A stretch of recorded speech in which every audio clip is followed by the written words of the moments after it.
Okay, let's unpack this because um, when most people hear a phrase like positive psychology, I feel like the immediate mental image that flashes into their head is usually, something involving just forced smiles. Oh, absolutely. The relentless cheerfulness. Right, exactly. It's that unyielding cheerfulness. We picture that specific brand of, well, basically toxic positivity. Yeah, where a person insists everything is perfectly fine while the metaphorical house is just burning to the ground all around them. Exactly.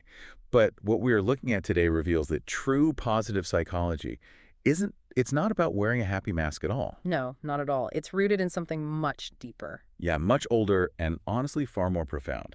It is the concept of simple goodness, just fundamentally being a good human being.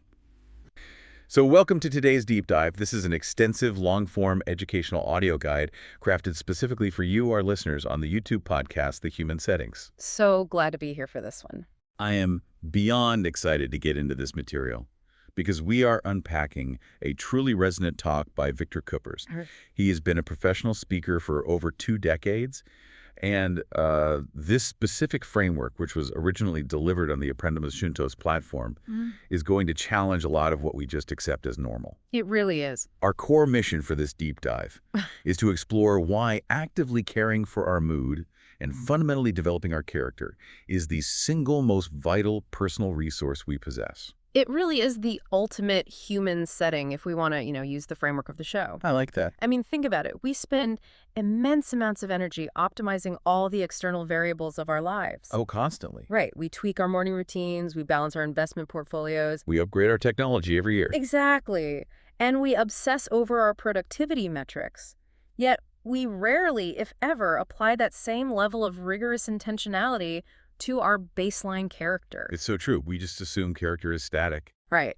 So in this deep dive, we are going to move past those superficial definitions of success and look at the actual operational mechanics of compassion. The nuts and bolts of it. Exactly.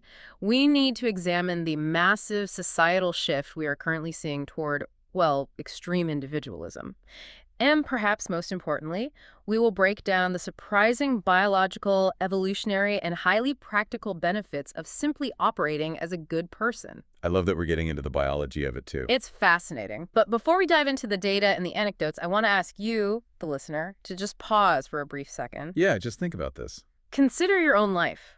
How are you currently measuring your own success? What is the invisible internal yardstick you use to decide if you or the people around you are actually valuable? That invisible yardstick is exactly where Küppers starts his argument.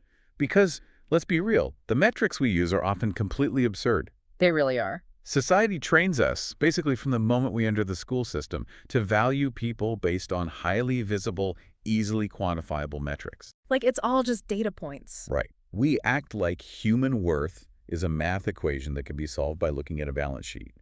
We judge success by the square footage of a house, or, the brand of the car parked in the driveway. Or someone's level of fluency in English, which he points out in the talk. Yes.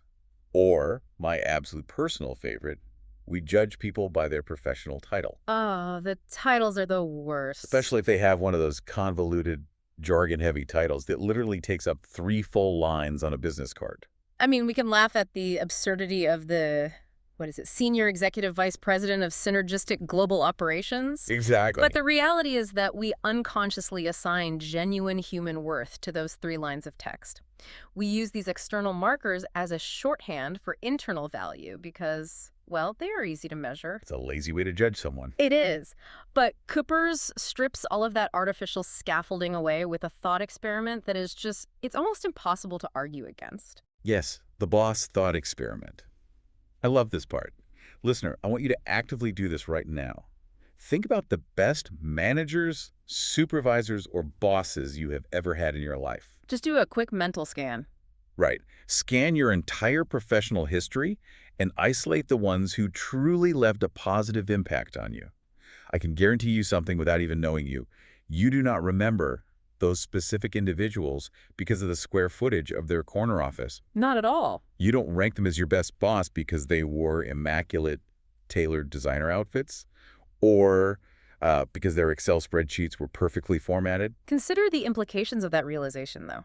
You remember those individuals for how they responded when you made a massive, potentially costly mistake? Yes. The grace they showed. Exactly. You remember them for their patience when you were learning a new skill, their unyielding integrity behind closed doors, and just their fundamental sense of fairness. You remember them for their character. Right. When you are forced to evaluate the true impact of a person on your life, you automatically discard all those societal metrics. You judge them entirely based on their manner of being. Because at the end of the day, that is the only way we actually define people that matters. We define them by their human quality. Human quality, that's the core term here. You are worth your human quality. You aren't the luxury vehicle you drive, and you aren't your stock portfolio. According to this framework, there is absolutely nothing greater, no pursuit more deeply gratifying or essential to human fulfillment than the simple daily aspiration of being a good person. It is the only metric that leaves a lasting psychological footprint on the people around you. But, and I have to push back a little here, framing goodness as the ultimate pursuit immediately introduces a friction point that we have to address if we're going to take this seriously. Okay, let's hear the pushback. Right, because I am looking at this through the lens of a highly competitive, fast-paced, modern professional. Being a good person sounds lovely, but isn't it also incredibly vague? It can definitely seem that way. I mean, if you walk down the street and poll 100 random people, 99 of them will tell you they are a good person. Oh, for sure. Everyone is the hero of their own story. Exactly. Even people who do terrible things usually justify their actions in a way that allows them to maintain the self-identity of a good person. So how do we actually define goodness in a cutthroat world? It feels, I don't know, a little fluffy. It absolutely feels fluffy until you break down its core operational component, which is compassion. Okay, compassion. Yeah. The psychological framework provided here gives us a very strict, uncompromising two-part definition of compassion. And it begins by clarifying what compassion is not. Which is important. Right. It is not merely feeling a sense of sadness for someone else. It is not sitting on your couch, watching a tragic news story, crying over someone else's misfortune, and then just changing the channel. So the crying part isn't the compassion. That emotional response is only a prerequisite. So crying at a sad commercial doesn't earn you any compassion points. Far from it. True compassion requires two distinct, non-negotiable steps. Okay, break them down. Step one is empathy. This is the cognitive and emotional heavy lifting required to actually put yourself in someone else's shoes. The feeling part. Right. It is the ability to decenter yourself, to look at a situation and truly understand the vantage point and the pain of another human being. But empathy alone is static. It doesn't do anything on its own. Exactly. So step two is the critical pivot. It is the active, burning desire to alleviate their suffering or solve their problem. You must possess the empathy to understand the pain, accompanied by the physical or emotional drive to intervene and help fix it. I really appreciate that distinction because it demands movement. It demands action. It's an active process, yes. If we think about it visually, empathy is standing next to someone in a storm and feeling the cold rain hitting your own shoulders. You understand they are cold because, well, you are cold too. That's a great way to put it. But compassion. Compassion is the physical act of taking off your own coat or handing over your umbrella to keep them dry. It requires action. It requires an actual transfer of energy or resources. That visual perfectly captures the transition from internal feeling to external reality. And the tragedy we are currently facing, according to the sociological observations in the talk, is that we are living in a society that is rapidly losing the capacity for that second step. We're losing the action part. We have retained the ability to observe suffering, sure, but we are losing the action of compassion. Küppers illustrates this societal paralysis with two very striking observations from his own daily life. Oh, these anecdotes are wild. The first one is so perfectly cinematic, it feels like it was written for a movie, but it happens every single day. It really does. So Küppers spends a massive amount of his life traveling for these speaking engagements. He's on a train heading out of Barcelona. He is seated at one end of the train car. Down at the completely opposite end of the car, two young women, who he later learns are tourists from Mexico, stand up to retrieve their luggage. Okay. But they're quite short in stature, and their suitcases are jammed all the way up in those notoriously high, difficult-to-reach overhead bins. And we all know the physics of that situation. It's a nightmare. Those suitcases are incredibly heavy, awkwardly shaped, and wedged in tightly. So these two women are essentially jumping up, physically struggling, trying to wrestle this heavy luggage down from a high shelf in a train that is either moving or about to move. Right. It is a precarious, difficult situation. Very stressful. Now, Küppers openly admits he's a bit of a people watcher. As a speaker, you kind of have to be. Yeah. He has that natural curiosity, a bit of a nosy streak, where he just likes observing human behavior. And as he watches these two women struggle, he shifts his attention to the rest of the train carriage. To see how everyone else is reacting. Exactly. And what he sees is fascinating. The entire carriage reacts to the struggle, but not by helping. People start stretching their necks. Heads are popping up over the tops of the seats. Like meerkats. Yes. The struggle becomes a public spectacle. Dozens of people are actively staring at these two women fighting with their luggage. They are highly engaged in watching the event unfold, and yet absolutely no one stands up. Wow. Not a single person in that entire crowded train car walks down the aisle to offer physical assistance. If we view this through the lens of social psychology, it is a textbook manifestation of the bystander effect, but heavily amplified by the architecture of our modern environment. The bystander effect, right? Yeah, the classic bystander effect, first studied deeply by Darley and Latane, explains the diffusion of responsibility. Meaning, the more people there, the less responsible you feel. Exactly. The brain calculates that out of 40 people watching, personal responsibility is diluted to a tiny fraction. The subconscious assumes, well, someone else will surely step in. Someone else will be the hero. Right. But the modern twist here is even more troubling. We have become so accustomed to consuming reality through screens, watching videos of other people doing things, that when we encounter a real-world physical struggle, we treat it as content to be consumed rather than a situation demanding our intervention. Oh, that is chilling. We treat real life like TikTok. We become a passive audience to reality. And Küppers pairs this train story with another anecdote that pushes this concept even further. He actually admits he sometimes hesitates to share it because it sounds almost too callous to be true. It is the Saint Station escalator anecdote. Yes. So he is in the main train station in Barcelona, going down one of those massive long escalators. He is casually watching the flow of people ahead of him.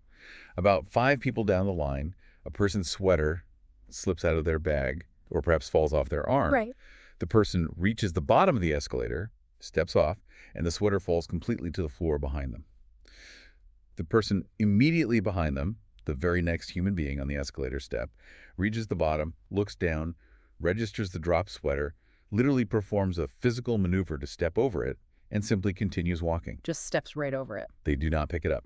They do not raise their voice to say, "Excuse me, you dropped your clothing." They expend physical energy to bypass the obstacle without intervening in the situation whatsoever, and they just continue on their trajectory. It is genuinely mind-boggling. When anyone hears that, the immediate visceral reaction is judgment. Of course. We think, what an objectively terrible person who operates like that. We assume a deep level of selfishness or malice. Like they must be a sociopath. Right. But here is where the analysis takes a really profound and unexpected turn. This is the crux of the entire sociological argument. Küppers explicitly warns against that visceral judgment. He says, don't judge them. He states that the people on the train who watched the women struggle and the person on the escalator who stepped over the dropped sweater are not inherently bad or malicious people. Which is hard to swallow at first. It is. But the failure to act does not stem from a desire to see others suffer. It is not that the person on the escalator actively wanted the stranger to lose their favorite sweater. Then what is the underlying mechanism?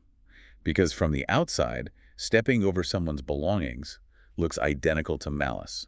It is a profound bandwidth issue. Bandwidth. Yes. We belong to what sociologists call an accelerated society.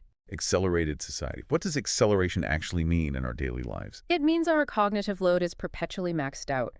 We are moving so fast, constantly bombarded by notifications, optimizing every minute of our commute, and we are so heavily burdened by our own internal monologue of anxieties. Like our job security, our mortgages. Our endless digital to-do lists. And because of that, our scope of empathy has violently narrowed as a survival mechanism. The radius of our active concern has shrunk down to just me and mine. We have essentially learned to operate with psychological blinders on just to get through the day without having a breakdown. Precisely. The person on the escalator wasn't thinking, I want that person to lose their sweater. Their brain was likely completely consumed by their own stress matrix. The rush to catch a connecting train. Or an argument with a spouse, a looming deadline. When they reached the bottom of the escalator, their brain processed the sweater merely as a spatial obstacle, not as an opportunity for human connection or assistance. So it was just a rock in the road. Exactly. They bypassed the obstacle and kept moving because they literally lacked the cognitive bandwidth to process the compassion step. That reframing is incredibly powerful. It means the empathy engine isn't necessarily broken in these people. It is just completely starved of fuel and focus by the environment they're forced to operate in. The environment is the problem. The acceleration of modern life is the poison that paralyzes compassion. So if we accept that premise, what is the practical antidote? I mean, we can't all just quit our jobs and move to a monastery. No, we can't. How do we actively force our brains to practice compassion in the middle of this accelerated chaos? The proposed antidote is surprisingly boots on the ground. It does not require silent meditation retreats or radical lifestyle overhauls. Good, because I don't have time for that. Right. It requires the relentless daily installation of a specific mental default setting. It is the practice of constantly asking one guiding question. Which is, How can I help you? how can I help you? It is such a remarkably simple sentence, but adopting it as your default operational setting is revolutionary. It changes everything. And the everyday examples Küppers provides to illustrate this are just wonderfully relatable. He talks about his own mother-in-law. Apparently, she lived her entire life anchored to this mentality. Everything she did, every interaction she had, was aimed at making the people around her more comfortable. What do you need right now? How can I facilitate that? Exactly. We all know someone who operates on that frequency, right? We absolutely do. And the defining characteristic of those individuals is how they literally alter the emotional temperature of any room they enter. It's true. They reduce the friction of daily life for everyone around them. He also mentions a friend of his who takes this to an almost magical extreme. He says if you were walking down the street with her and you casually mention, wow, I really love that specific shirt you're wearing, you know, for an absolute fact that within 15 minutes, she will have magically manifested a version of that shirt and handed it to you as a gift. That is incredible. That is just how her brain is wired. She hears a desire and instantly converts it into an action to fulfill it. Though he hilariously notes that her superpower has its limits. Oh, yeah. He has been telling her for 10 straight years how much he loves black convertible sports cars, and she still hasn't quite caught the hint to buy him one. Well, everyone has a budget, which is a great way of highlighting that this philosophy isn't about grand, financially ruinous gestures. Right. It is about the micro interactions of daily, domestic, and professional life. And importantly, it often involves executing actions that we do not necessarily want to do in the friction of the moment. Oh, the dishwasher example. This might be the most intensely relatable moment in the entire analysis. Oh, I'm sure every listener is going to relate to this. Picture this. You are at home. It is 9 p.m. You have both worked long days, you've had dinner, and the sink is full of dishes. Technically, according to the unspoken chore chart of the household, it is your partner's turn to load the dishwasher. We all know the chore chart. But you look over at them. You process their body language, and you see that they are absolutely exhausted. They are running on empty. And in that moment, you make a conscious choice. You think, okay, I'll do it for you. That right there. That is the complete anatomy of compassion. The empathy of recognizing their exhaustion, paired with the physical action of loading the plates. But let's analyze the internal reality of that moment, because it is rarely a purely angelic, frictionless experience. Oh, not at all. While you are standing there physically scraping the plates and loading the dishwasher, you are probably grumbling under your breath. Your internal monologue is complaining. You're thinking, this isn't fair. I'm always the one stuck doing the extra work. I'm exhausted too. You are actively annoyed by the friction of the physical action. You're doing the action, but your brain is protesting. Exactly. Yeah. But, and this is where the biological and psychological payoff reveals itself, after the machine is running, after the action is fully completed, you undeniably feel good. You really do. You feel a deep, quiet sense of satisfaction. The action ultimately contributes to your own positive mood. This is a vital psychological sequence. The action precedes the feeling. Action first, feeling second. In a transactional relationship, you hold the line. You say, it's your turn, I'm going to sit down. But in a relational dynamic based on goodness, you act despite the friction. And because this ability to act despite friction is an observable, trainable skill, the framework introduces a highly provocative societal mandate regarding how we raise the next generation. Yes, the school proposal. Küppers proposes that volunteering should not merely be an optional extracurricular activity for college applications. Yeah. It should be an absolutely mandatory component of the school curriculum. I found this proposal fascinating. He doesn't just suggest a beach cleanup once a year. He suggests integrating it heavily, specifically, something like 2 solid hours a day, every Tuesday and Thursday, built directly into the school week. That's a huge commitment. It is. But why? Because the act of mandatory volunteering teaches children profound things about their own character that no textbook, no standardized tests, and no classroom lecture ever could. It forces them to repeatedly practice the second step of compassion. It builds the muscle memory of action. Furthermore, it actively dismantles a very common cognitive trap regarding altruism. We often suffer from what we can call the illusion of scale. The illusion of scale. What's that? We convince ourselves that to truly be a good person, to genuinely make a difference, we need to fly to another continent, dig a freshwater well, and solve a massive geopolitical crisis. Right, it has to be huge or it doesn't count. And because most of us cannot do that, we use it as an excuse to do absolutely nothing. Mandatory local volunteering shatters that illusion. It grounds it. It proves to a young mind that you do not need to cross an ocean to be fundamentally useful to humanity. There's profound, vital, life-altering help needed right next door. Like what? It might be an elderly neighbor who needs groceries or a local community center that needs sweeping. The impact is hyper-local. But let's take this out of the theoretical realm of school children. If an adult listener wants a highly practical, immediate tool to implement this how can I help mentality today, Küppers shares a technique he originally learned from the legendary leadership expert Stephen Covey. Ah, Covey's list? Covey advised him to maintain a physical list, kept right in the front pages of his daily agenda.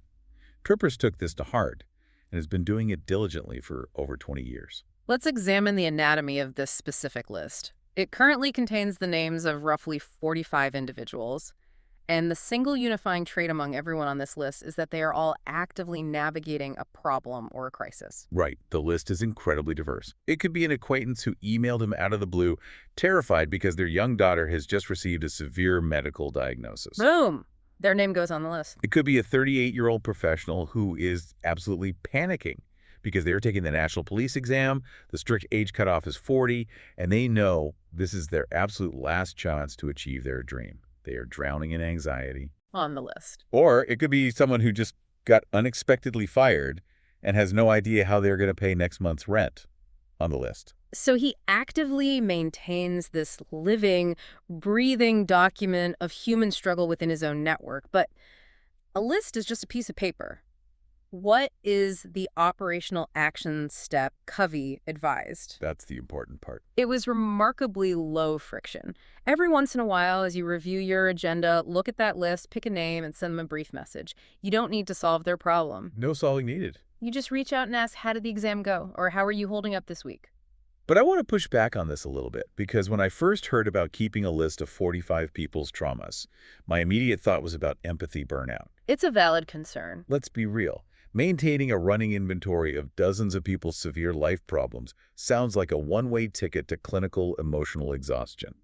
How does someone actively do that without succumbing to the weight of all that secondary trauma? That is a crucial distinction to make, and it highlights the difference between effective empathy and cognitive compassion. Affective versus cognitive. Effective empathy is when you actually absorb and feel the emotional pain of the other person.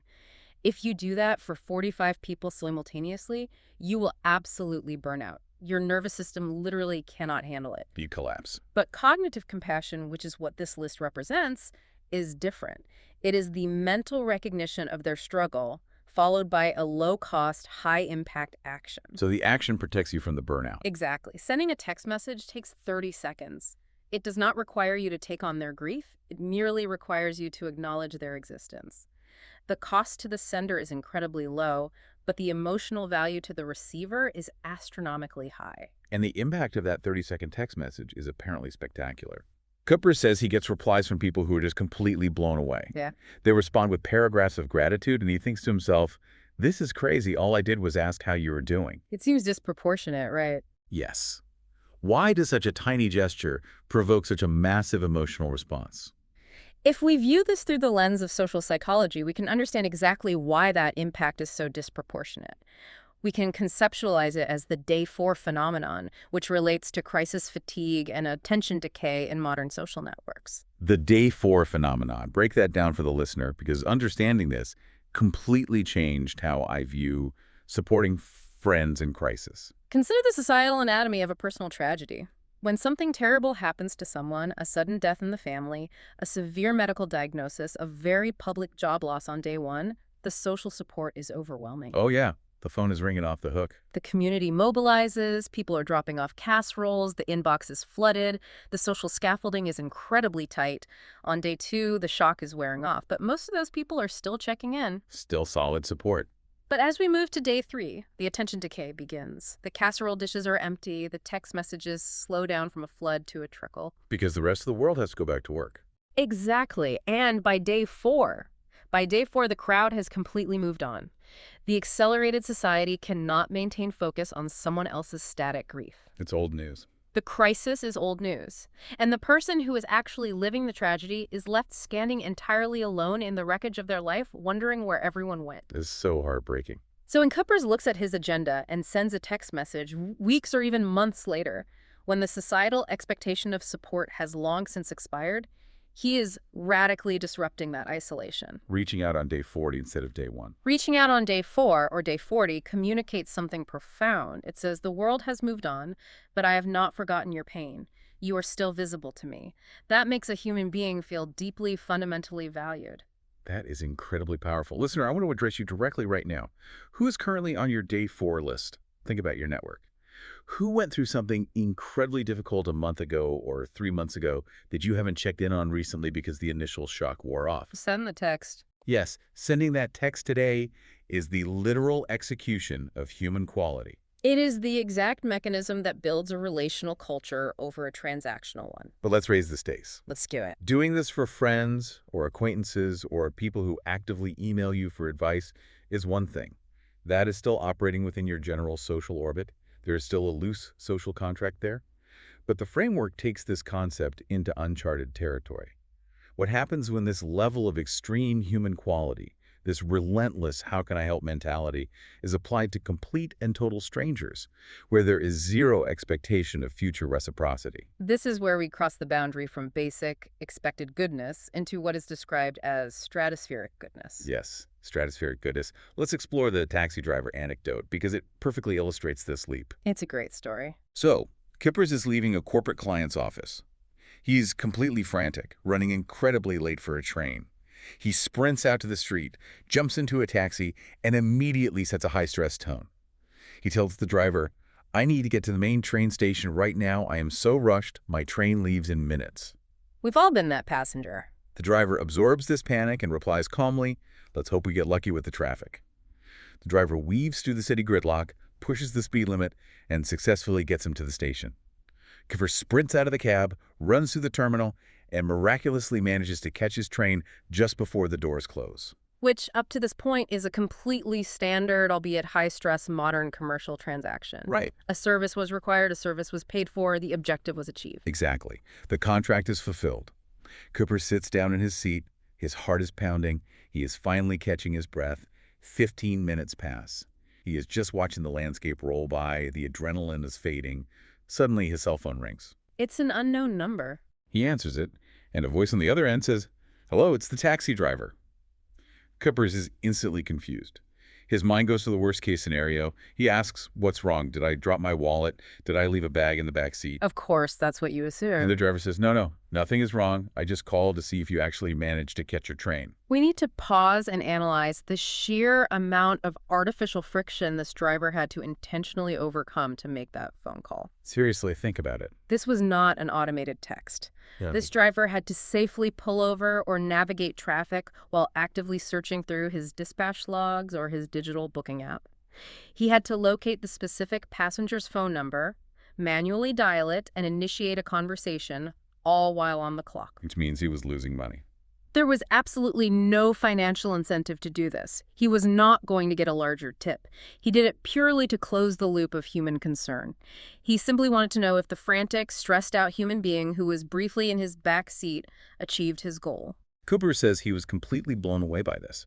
He admits it deeply impacted him. And it impacted him because it happened directly to him. If that happened to you, the listener, you would probably tell that story at dinner parties for years. You definitely would. Why? Because we inherently crave these moments of unprompted, non-transactional care from strangers. It snaps us out of our urban isolation. We suddenly realize we are visible to the world around us. But as great as the taxi driver is, the ultimate example of this concept, the story that really defines the entire thesis of this deep dive, is the story of Irma at the hotel in Lima. The story of Irma provides the perfect contrast between doing what is required and doing what is extraordinary. Let's set the scene. Küppers is traveling internationally. He is in Lima, Peru for a conference. During the trip, he develops a terrible, agonizing toothache. The worst thing to happen on a work trip. Oh, absolutely. He manages to find a local dentist who treats him and prescribes a very specific liquid pain medicine. But the packaging is incredibly confusing. Yeah. It is this weird two-dose plastic tube. The instructions dictate that he must drink half of the liquid on the first day, and then he has to save that exact same open, half-empty plastic tube and drink the remaining liquid the following day. It is a notoriously precarious piece of medical packaging, especially when you are living out of a hotel room. Very precarious. So he wakes up the next morning, takes his first dose, and leaves this weird, half-used, unsealed plastic tube sitting right on the bathroom counter of his hotel room. But as he is walking out the door to go to his conference, he is struck by a sudden panic. He realizes how it looks. He visualizes the scenario. The housekeeping staff is going to come in to clean the room. They're going to see this half-empty piece of plastic sitting on the counter, logically assume it is discarded garbage, throw it in the trash, and I'm going to come back tonight in agonizing pain without my medication. A perfectly reasonable, logical fear. It looks like trash. To prevent this disaster, he takes a piece of hotel stationery and writes a very clear, direct note. And apparently, he actually carries this original physical note with him to his speaking engagements because people sometimes doubt the story. I believe it. The note simply says, "It's a medicine. Do not throw away, please." He places the note directly next to the tube on the counter. He communicates his boundary clearly. He issues an instruction to the staff. He goes to work, delivers his talks, and comes back to the hotel late that night. He walks into the bathroom to brush his teeth, and he immediately checks the counter. The note is still exactly where he left it. The medicine tube is completely untouched. Disaster averted. But then he looks closer. Yes, under his own handwriting, the housekeeper had taken a pen and written a response. She wrote 4 simple words. "I hope you feel better." I hope you feel better. The gravity of those 4 words in that specific context is immense. Küppers says he didn't laugh, he didn't smile. He was just physically stunned. He stood in the bathroom staring at the paper. The very next morning, he goes straight down to the reception desk in the lobby. He asks the manager for the name of the specific person who cleans his room. He had to find her. They check the ledger and tell him her name is Irma, and she's currently working her shift up on the 7th floor. He bypasses breakfast, goes straight up to the 7th floor, searches the hallways, and finds her pushing her cart. He says she was quite short. He practically had to get on his knees to give her a proper hug, but she was just beaming. That's beautiful. He describes her as a simple, humble person, but possessing a human quality that was absolutely colossal. Let's break down the exact mechanics of what Irma did, because it perfectly crystallizes the distinction we are trying to make today. What does a normal, perfectly good, highly competent employee do in that exact situation? They follow the rules. A normal housekeeper walks into the bathroom, sees the note that says "do not touch," reads the instruction, refrains from touching the medicine, cleans the rest of the bathroom immaculately, and leaves to clean the next room. Which is 100% correct behavior. If someone did that, you would say they did their job perfectly. You would have 0 complaints. Exactly. It is correct. It is efficient. But Irma went beyond the correct. She refused to operate purely within the transactional boundaries of her job description. She didn't just see a messy bathroom counter and a set of guest instructions. She saw the person. She saw the actual human being standing behind the note. She recognized that the person sleeping in that bed was navigating physical pain. She possessed what we are calling stratospheric human quality. She actively bridged the invisible societal gap between a service employee and a paying guest, and she established a direct human-to-human connection. You often talk about connecting micro-actions to the macro reality. What does it say about our broader culture that Irma's action is considered a shocking exception rather than the baseline rule? It reveals a deep sickness in how we evaluate status and assign admiration. A sickness. The argument presented here is blunt. A society is fundamentally ill if its citizens spend their time admiring and elevating people simply because they drive a $250,000 luxury car, or because they wear a status symbol watch, while simultaneously ignoring or dismissing the individuals who operate with the stratospheric human quality of an Irma. So true. If we are blind to character and only impressed by wealth, our societal metrics are broken at the foundation. Well, you're essentially worshiping the X-ray machine instead of the soul. We're worshiping the things we can measure instead of the things that actually matter. And this leads directly into a broader discussion about the crisis of dehumanization.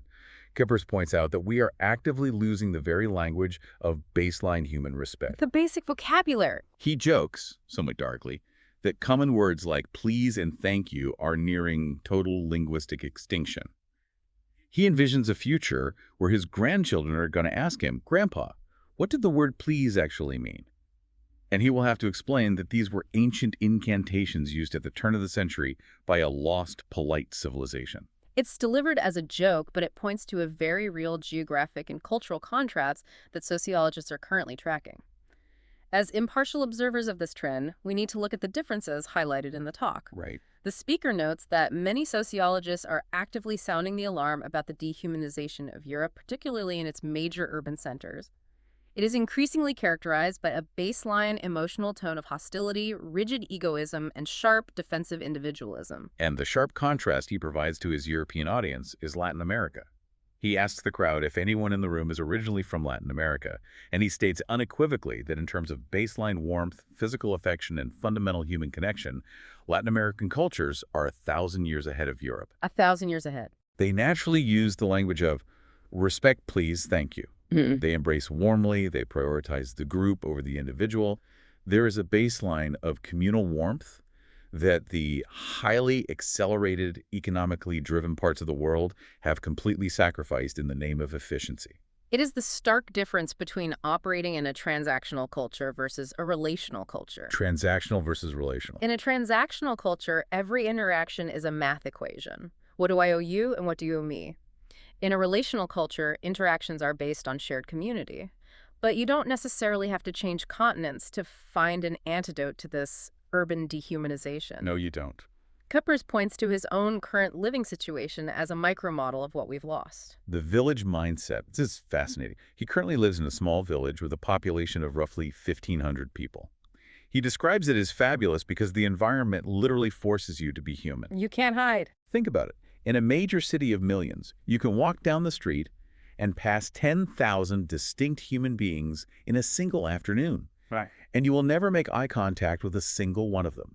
You treat them as dynamic obstacles in your path. Just bodies in the way. But in a village of 1,500, when two people cross paths on the only main street, they are socially obligated to acknowledge each other. They say good morning. They ask about each other's families. Why does that geographic shift force a behavioral shift?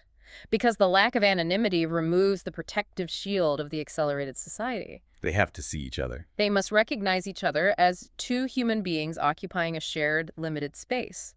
They are not, as Küppers brilliantly visualizes it, a rhinoceros and a camel crossing paths in the vast desert, completely ignoring each other's existence because they belong to different species. I love that visual. A rhino and a camel. We treat each other like different species in a concrete jungle, just dead-eyed animals walking past each other on the subway platform. But acknowledging someone's fundamental presence is the absolute minimum viable product of humanity. It's the lowest possible bar.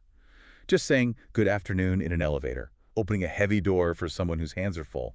Which brings us to an incredible field exercise he gives his university students. Ah, the exercise. Listener, I want to formally challenge you to try this specific exercise the next time you leave your house. The traffic jam exercise. It is a brilliant diagnostic tool for societal trust. Exactly. Here is the scenario. The next time you are driving and you find yourself stuck in a miserable, gridlocked, bumper-to-bumper traffic jam, I want you to intentionally pause. Look at the car next to you whose blinker has been on for 5 minutes.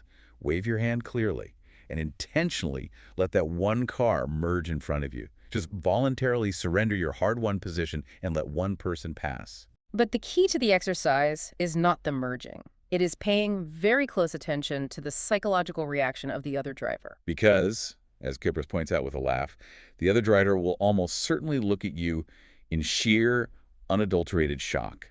They will stare at you through their rearview mirror like you are an extraterrestrial. Total disbelief. They will immediately begin trying to figure out what the catch is. Their internal monologue goes crazy. Why is this person letting me in? Is this a trap? Are they running some kind of insurance scam? What do they want from me? Which is deeply tragic when you actually analyze it. It perfectly illustrates how far we have strayed from a baseline of communal kindness. When an act of basic, costless politeness is viewed with intense suspicion and paranoia, it proves that hostility and zero-sum competition have become our accepted default settings. If I'm letting you win, you assume I must be tricking you. So let's pivot and ask the selfish question. What does all of this mean for us, the listeners, on an individual level? We've spent this time talking about how being good helps the people around us, the taxi driver, Irma, the person in the traffic jam. But the framework presented dives into the actual biology of goodness. Why does letting that car merge in front of you, even when you are late and stressed, ultimately make you feel better? Because doing good things is not just a philosophical or moral exercise, it chemically and structurally alters your brain. This is neurobiology. Brain chemistry. When you engage in an act of genuine compassion, your brain releases a powerful surge of specific neurotransmitters. It immediately spikes your serotonin levels, which is the chemical that regulates your mood and gives you a deep sense of pride and well-being. A natural high. Simultaneously, it releases oxytocin, which is known as the bonding hormone. It creates a profound sense of connection, trust, and safety. And while those positive chemicals are spiking, the act of giving actively lowers your cortisol levels, which is your primary stress hormone. So your body literally rewards you with a bespoke chemical cocktail of happiness when you operate with high human quality. You get a biological high from goodness. And Küppers uses the universal phenomenon of gift giving to explain how deeply ingrained this is. This is something everyone can relate to. Oh, absolutely. Think about a time you bought a gift for someone. Not an obligatory gift card, but a really good gift. Something you spent time hunting down, something you know they are going to absolutely freak out over. When you have that gift in your hands, you just cannot wait to give it to them. You are literally vibrating with excitement. Yes. The psychological anticipation of their joy physically becomes your own joy. The sociologists point out that whether you are born in Spain, Argentina, the Netherlands, or Japan, you have likely experienced this exact thrill. It's universal. Across all cultures, the act of giving the gift often excites the giver much more than the act of receiving a gift.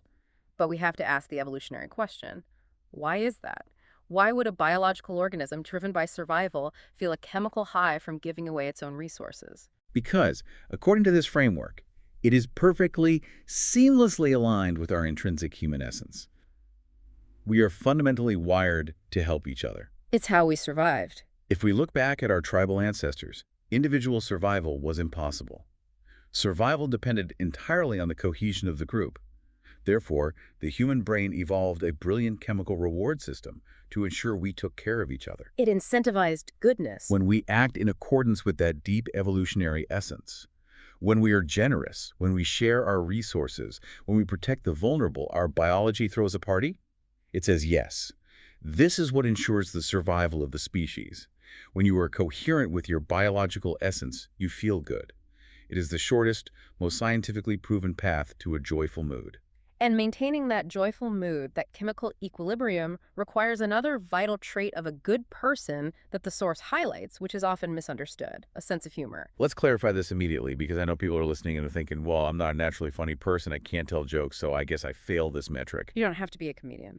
Küppers is incredibly precise here. Having a sense of humor in the context of human quality does not mean being a heavy-handed clown. It doesn't mean being that annoying joke guy in the office who is constantly trying to do stand-up comedy routines during serious budget meetings. Right. That behavior is actually deeply exhausting for the people around you and shows a lack of empathy for the room's energy. True sense of humor, as defined as a virtue, is the cognitive capacity to help others relativize their problems. Relativize their problems. It is the specific ability to oxygenate a tense, suffocating situation. Oxygenate. That is the perfect verb for it. When everyone in a room is suffocating under the weight of an impending deadline or a sudden crisis, the person with a true sense of humor opens a psychological window and lets the fresh air in. Exactly. They help you realize that a missed sales quota is not a terminal illness. The world is not actually ending. And Küppers paints a very vivid, very stark contrast about how this ability to oxygenate affects our most intimate domestic relationships. This is a great example. He asks the audience to imagine the visceral difference between coming home from a brutal, exhausting day of work to a partner who's joyful, who greets you with warmth and helps you gain perspective on your terrible day, versus coming home to a screaming, hostile witch or warlock who immediately amplifies your stress. That dynamic dictates the entire emotional climate of your sanctuary. A joyful, oxygenating presence turns a home into a refuge from the accelerated society. A hostile, rigid presence turns the home into just another extension of the battlefield. The stakes of your mood are incredibly high for the people who live with you. Which perfectly sets up this brilliant razor-sharp quote from the playwright Oscar Wilde that Küppers introduces. This might honestly be the best, most ruthless metric for self-evaluation in this entire deep dive. Wilde famously observed, "Some cause happiness wherever they go, others whenever they go." Wherever they go versus whenever they go. Ouch. That is so sharp it leaves a mark. It is brilliant because it is instantly, universally recognizable. We all know specific people who alter the thermodynamics of a room the second they walk through the door. You feel an immediate sense of relief and warmth when they arrive. We all have a friend like that. And conversely, we all know people where the collective relief of the group only occurs the exact second they finally leave the room. The ambient temperature drops, the defensive tension dissipates, and everyone finally exhales. So listener, I want you to deeply, honestly, and perhaps uncomfortably consider which category you currently fall into. When you enter a physical room, or let's update it for the modern era, when your video square suddenly pops up on a team Zoom meeting, do the people on the other side internally smile and relax, or do they subconsciously brace themselves for impact? Do they brace for impact? Do you bring the oxygen, or do you violently suck it out of the room? And if you are listening to this, analyzing your recent interactions, and you do not like the honest answer you just gave yourself, there is a mechanism for profound change. It's what we can call the second Covey exercise. Closing the gap. This is the culmination of everything we've explored today. Küppers reminds his audience of a hard, undeniable truth. There are so many variables in this life that you have absolute zero control over. You cannot choose your genetic height. You cannot choose your shoe size. You cannot choose the color of your eyes or the family you were born into. You cannot dictate the macroeconomic climate, and you certainly cannot control the traffic jam you are sitting in. But you possess absolute 100% sovereign control over your character. You consciously choose every single day if you want to be honest or deceptive. You choose if you want to be generous or hoarding. You choose whether or not you're going to operate with arrogance. It's all a choice. That is entirely within your jurisdiction. So how do we actively shape that massive responsibility? Stephen Covey gave Küppers one final physical exercise to ground this concept. It is an exercise that requires nothing more than a pen, a blank piece of paper, and brutal honesty. And the prompt is profound in its simplicity. You sit down and you write out exactly how you would want your children to define you if someone asked them, or your partner, or your closest friends. The people who matter most. If a total stranger walked up to the people who know you best and said, "Tell me about them. What are they really like? What are the specific, exact words you desperately hope they would use?" You want them to say they were profoundly kind, they were incredibly patient when I was struggling, they always made time for me no matter how busy they were my safe harbor in a chaotic world. That's the ideal. You write those specific adjectives down on the paper, and here's the philosophical hammer drop from the expert analysis. Whatever you write on that piece of paper, those specific traits, those behaviors, that represents your ultimate crystallized ideal. That is your personal definition of what constitutes a great human being. That is your North Star. Your North Star. Therefore, the entire meaning of your life, the grand overarching challenge of your existence, is simply the daily, grinding, beautiful, imperfect struggle to close the gap. The gap between the flawed person you are right now today and the idealized person described on that piece of paper. That is the actual work of being alive. The work isn't securing the promotion or buying the luxury vehicle or getting the 3-line title on the business card. The true work of life is closing the gap between who you are and who you know deep down you should be. And as we wrap up this massive deep dive on the human settings, I have to laugh at the beautiful, almost frustrating simplicity of this entire conclusion. Küppers calls it the Aristotle update. It is a phenomenal observation on our modern obsession with novelty and life hacking. Right. Think about it. If you work in the medical field, you have to read peer-reviewed journals every single week. because treatments and protocols constantly change. If you work in the tech sector, a new software update or a leap in AI renders your entire hard-earned skill set completely obsolete every 6 months. You are forced to constantly learn new things just to survive. It's exhausting. But in the field of human goodness, in the domain of character development, the last major software update to the human condition was released by Aristotle in roughly 380 BC. The foundational mechanics of human virtue have not altered in over 2 millennia. There is no magical, newly discovered life hack. I love how Küppers jokes about this desperation we have for shortcuts. He says he's just waiting for some modern scientific study to finally discover that the secret to true, lasting happiness is standing on your right foot, pinching your left nostril, and chugging a glass of warm milk at midnight. We all want that weird hack. We want an easy shortcut that bypasses the hard work of character. But there isn't one. The profound secret to human quality is the exact same set of boring, fundamental instructions our grandmothers told us when we were 5 years old. Be kind to the people around you. Relativize your problems so you don't suffocate others. Love your people fiercely. Say please and thank you. And actively look for ways to help others. It is pure, unfiltered grandmother wisdom, completely backed up by modern neurobiology and evolutionary psychology. Which leaves us with a final, provocative thought to consider as you go about the rest of your day. We've extensively explored the mechanics of compassion, the biological rewards of giving, and the crushing sociological forces of the accelerated society. We covered a lot of ground. We did. So if science, history, and the ancestral wisdom of our grandmothers all conclusively prove that your biological essence is naturally, chemically wired for goodness, what specific artificial friction in your daily routine is currently preventing you from operating in your default human setting? Are you unknowingly allowing the accelerated society to rewrite your baseline code? Think deeply about that as you log off. Are you letting the artificial rush of modern life turn you into the person who blindly steps over the sweater on the escalator? The societal X-ray machine might not be able to show us a clear picture of our character, but the people around us see it every single day. They feel the impact of our human quality, or the lack thereof. Thank you so much for joining us on this deep dive for the human settings. Now go out there, get in your car, find a miserable traffic jam, and for the love of goodness, let someone pass.